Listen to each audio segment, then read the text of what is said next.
What is up, y'all? It's your boy Ghost in the Zone 1 live from the 210 all day, every day. And sorry I haven't been posting a lot of content. Just live. I shouldn't even have to apologize anymore if you guys have subscribed to the channel and everything. This is what I do. Apparently, I just, for some reason, can't just follow a schedule. I don't know. Something about being tied to a schedule makes me feel boxed in, or I just don't care too much about this stuff in the first place, which is true. I do not care about Yu-Gi-Oh like that much right now because the meta's bad. I feel like the format's bad, the meta's bad, but that's about to change. Konami has announced that we're gonna get a ban list in late August, whether that be this week, the week of what week are we? The 21st, because today's the 21st of August, or next week. I'm guessing it's gonna be next week, next Tuesday probably. But you guys know what I do. I hacked into Konami. I got the ban list, and I'm about to explain it all right here, right now. Alrighty, y'all. So I got the Forbidden Limited list. Let's jump on right into it. So we got the Forbidden cards first, the big bans of this coming format. So first off, Snake Eyes Flamberge Dragon. Crazy big hit to Snake Eyes. Really hurts a lot of the combo potential. That also helped out with IP Masquerena being set into the spell trap zone until later link climbing onto your opponent's turn, making Appaloosa Bow the Goddess. That was a big issue. Appaloosa Bow the Goddess is another card that was hit because of Snake Eyes. We felt lowering the ceiling for Snake Eyes decks needed to go down a little bit further since they're just switching between Fire King engines to now Fiendsmith engines, and they're looking pretty dominant. We've got to find a way to tone it back a little bit. Next card up would be Albion the Sanctifier Dragon. This card technically already was banned in the first place, which had its trap counterpart, the Branded Expulsion. We just needed to get rid of this now. It's gone on for too far long. Just get rid of it. Another card that should have been hit sooner rather than later is Hot Red Dragon Archfiend King Calamity. We felt at Konami HQ, if we wanted to keep printing synchro cards, synchro decks and everything, this card had to go now, especially with Centurion getting a lot more support in this next coming set and future synchro decks as a whole. Next up would be Beatrice, Lady of the Eternal. So we saw firsthand in YCS Sacramento why this card should be banned in the first place. We saw some FTKs going around. I knew firsthand, seeing transaction rollback become a thing, I was like, either Beatrice is gonna get banned or transaction rollback needs to get banned. Either way, just hit Beatrice now. Fiendsmith engine can get into it real fast, real quick, can cause a lot of degenerate plays. Let's just get it out now rather than later. Also, already went over Appaloosa. Well, it's kind of, I think Jesse Cotton mentioned it in a previous video I think I've seen not too long ago, where he basically said it's a floodgate but for monster effects. There's not really a way around it. If you have a spell trap that can get rid of it or go through it, you're good, but we don't have a lot of that in the game. Just get rid of it now. Also, it prevents players from going into this early to further go into a crazy unsafe play and knowing they won't get punished for it, so that's nice. Moon of the Closed Heaven. So originally this was made to go into what is it, Underworld Goddess, the White Lady, whatever people want to call it these days. It's not even that anymore. You just get 2 bodies. It doesn't matter how you get those bodies. Go into this, instant Fiendsmith combo, easy. This needs to go. It's a common. No one's gonna lose thousands of dollars because they bought millions of these. If they did, bad investment. You deserve to get hurt. Alrighty, so we got the limited section.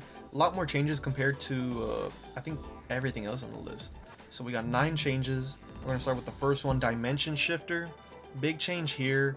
I really felt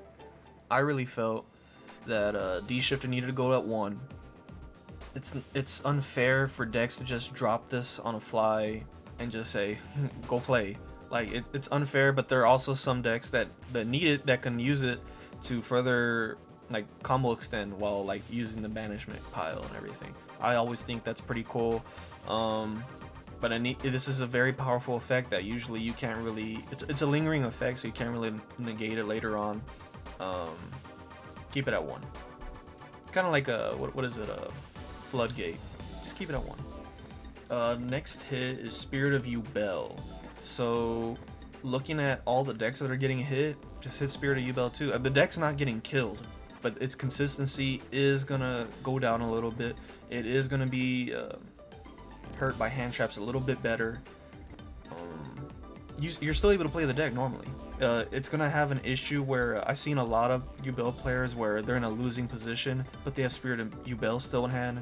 So your opponent may have a game on board, and they go battle phase, and then your opponent still, or the Yubel player still has Nightmare Pain, and then you attack and just go Spirit of Yubel, swing into everything. You are going to lose. And I feel that's kind of cheap, but that's just me. Having Snake Eyes Ash at 1 is going to allow the Snake Eyes deck to not just die. It's going to be actually a little engine. So hopefully you can put this in with Infernoids, maybe Volcanics, or something along the lines. Because we had a lot of fire support. It doesn't make sense to not, or just to this to be only the fire support that we have, like for Yu-Gi-Oh! Doesn't make sense. Tenpai Dragon Chandra. Tenpai deck as a whole uses what, like 20 hand traps or 20 going second cards to try to OTK. Limit the 1-card starter. Same thing with Sangan summoning the field spell. The field spell promotes just a type of gameplay where you just can't interact with the deck as a whole. So get rid of both those cards now rather than later. Next card up, we got Hugin the Runic Wings. Just to limit Runic's potential and everything. You only really see it with Runic Stun. Hitting this card forces the Runic player to have either tip in hand or already have Fountain in hand. Oh no, I don't even think they have to have Fountain in hand. I think it's already limited.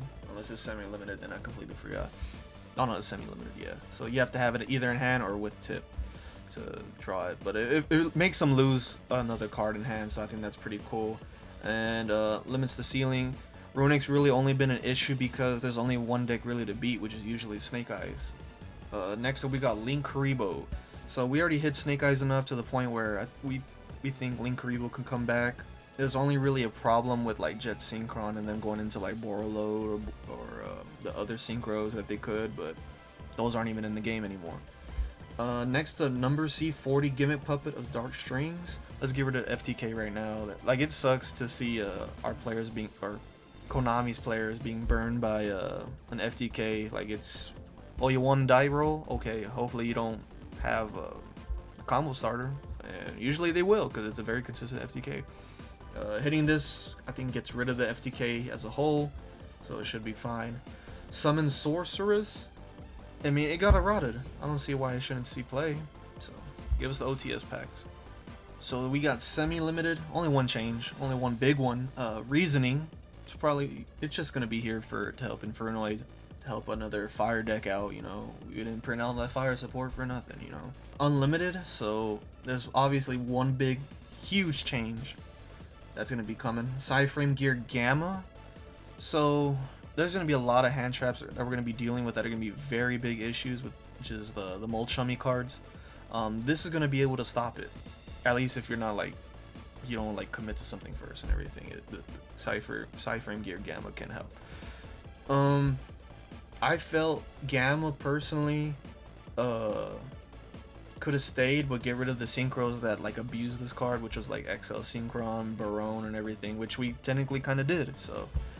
We still have XL Synchro, but what can it like synchro up into? Like look at the level 10s. It's a very thin list right now. But we do need something against D-Shifter, the Molchummies, Ash, Droll. We do need something against all that, and Psyframe Gear Gamma looks like the perfect candidate to help out in the future formats. The next changes, Armageddon Knight. I mean, it's not gonna see play. It hardly will. And then Purely Delicious in Memory. Help out Purely decks. An Exceed Towers deck isn't gonna like break the form and everything. And if it does, we do have decks to counter that, which is the Goblin Biker cards. And I know people have actually been citing that one, and I think there's like the quick effect that can like just detach on like either player's turn, something like that. But that's pretty cool. But either way, guys, hopefully you guys like the list and everything. Looking forward to the next format. Hopefully it's way better than what we've previously had the past 3 or 4 formats, because tier 0 after tier 0 tier 0 after tier 0 after tier 0, say it 5 times fast. It's horrible. But oh well. Hopefully I'll catch you guys on the next one. Hope y'all have a good one, and I'll see y'all later.